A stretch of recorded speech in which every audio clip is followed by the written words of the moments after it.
Hey, I'm Andrew Sweetman and we're here to learn about how to fix a flat bike tire. As you learned in the lesson before, we start off with our tools. You'll need a pump, and mine is with a gauge, and it's universal, so it'll fit both sizes or types of valve, which we'll talk about in just a second. You'll need your tire levers, and you use these for getting the tube out from under the tire. You may need a wrench. Now, not all bike wheels will need this part, but if your tire, or wheel I mean, does not have what we call a quick release, that's when you'll need the wrench. So mine is a quick release, so I was able to take it off my bike just by loosening it and doing this little lever. Comes right out. You might need to release the brake in order to get the wheel out, and there's also on the rear wheel a little more of a learning curve with getting it around the derailleurs or the gears, but we're just focusing on how to get this tire tube out. So as you see, this tire is flat. There's no more air in it. But before I go into that, the two types of tubes, there is the standard, which you would see on most, some bikes, and it would also be like what you have on your car. And then there is the Presta, and that is a smaller, where is it here? There it is. That is a smaller, skinnier metal one. And so like I said, my pump automatically works with either one, but sometimes you might have to use a little screw-on device that goes onto your pump to make it fit on the Presta. The standard one, usually all the pumps fit that just fine. So let's go ahead and get this tube out of here.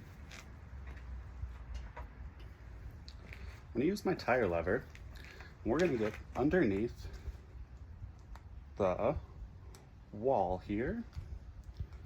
Sometimes this is the trickiest part, is just getting it out of there. There we go.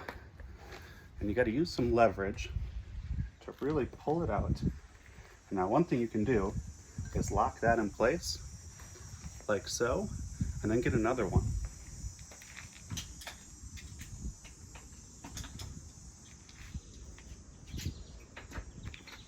So that's usually why these levers will come with 2 or 3 of them in the kit.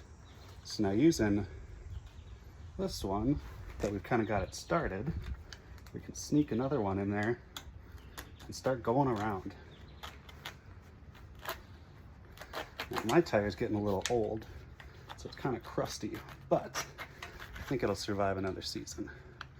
While you're doing this, it's also a great time to inspect your tire, because if the reason that it got flat was because you ran over some glass or a nail, you wouldn't want to just replace the tube, you'd want to replace the whole tire. So this can be kind of the tricky part, right on the finish line. Let's get our tools out of here. There goes one, and here's my other one. So, excuse me, I have it off of half. And with half of it off, I should, with these Prestas, you gotta loosen this little valve holder. Don't want to lose that guy.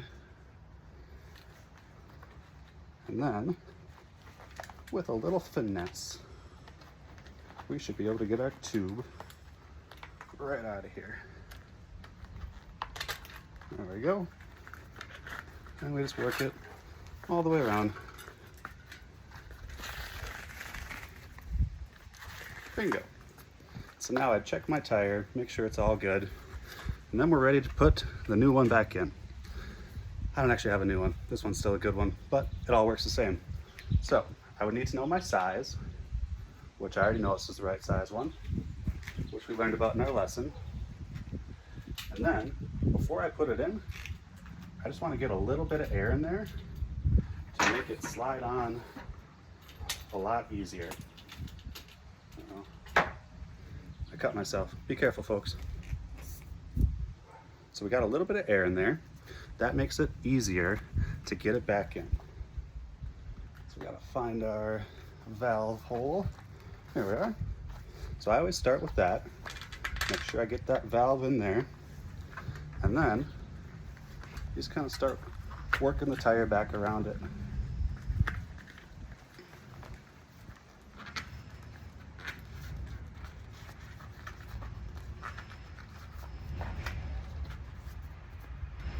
From both sides, starting with the valve, just continue to sneak it back in so it's seated inside the tire.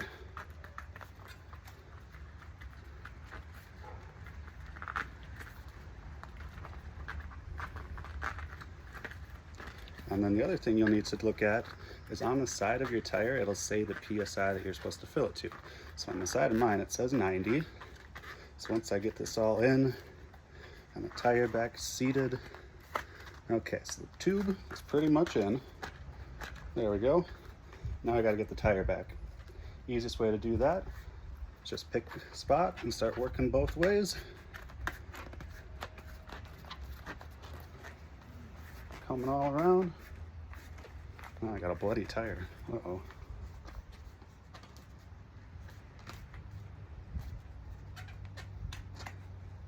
And so this last little part is always the trickiest part. It's easier if you get it on the ground, really just finagle it. You can also use your lever tools again if you need to. No, it popped right on. Then the last thing I like to do is go all the way around, just kind of working it from both sides. Make sure that it's all seated in the middle. Get my little valve screw back on here. And then it's as simple as just pumping it back up to 90 PSI for this tire. Thanks folks. If you have any questions, we'll be in the meet shortly.